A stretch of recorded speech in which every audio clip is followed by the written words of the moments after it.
Come on, Gracie. There's my big girl. Come on, Gracie May. Come on.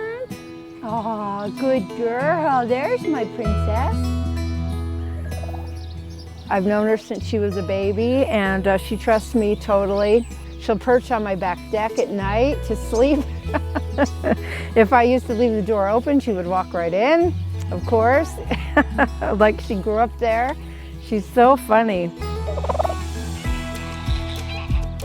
As you can see right now, she's tuckered out.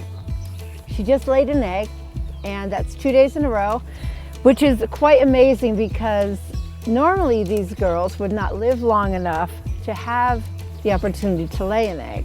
They'll never be fertile, so we do let her just keep her eggs, and she can sit on them or not. And she's very proud of her eggs all the time.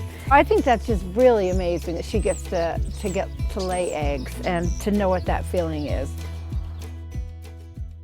Gracie is an example of a commercially raised turkey who would typically end up on someone's plate at Thanksgiving. Because Gracie was to be raised for meat, she has a body unlike a natural turkey that you would find in nature.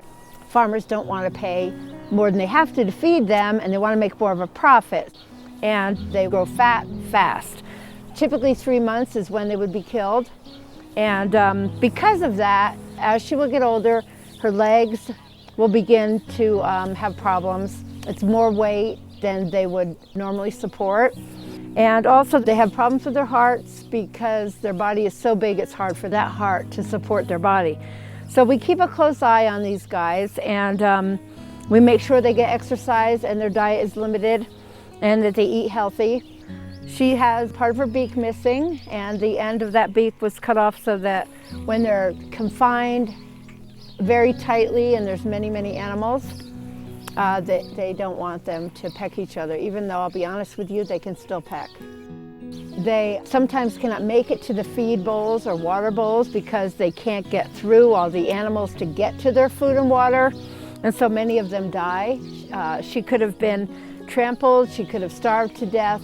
They get terrible diseases. Never ever is there individual care for these animals in that kind of a setting.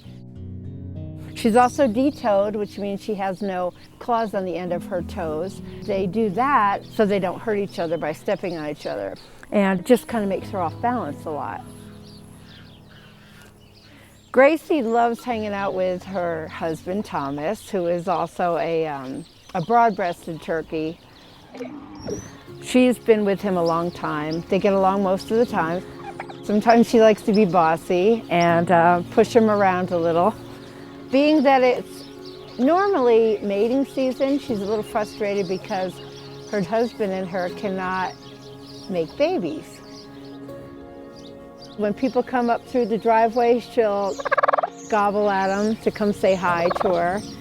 We'll have kids out here in the garden, and she'll be the center of attention. You know, they get to pet her, and she gets to say hi to them. And a lot of kids have never seen a turkey with feathers. They've only seen them on their plate. And I hear that a lot from adults and kids. And so they're very fascinated by the fact that she'll come up and talk to them and just hang out like part of the gang. She loves eating the grass. She can eat bugs, she can scratch, she can do dust bathing. I've got pictures of her in the daffodils, when the daffodils bloom. I mean, it's just an amazing thing for a turkey to be able to live that life. If every turkey that was raised for meat could actually be loved and known as an individual, they'd be as sweet as Gracie. Everyone has their own personality, of course, but until you've met a turkey and hung out with someone like her, it's just mind-boggling. It's just an amazing experience. I'm grateful for her every single day.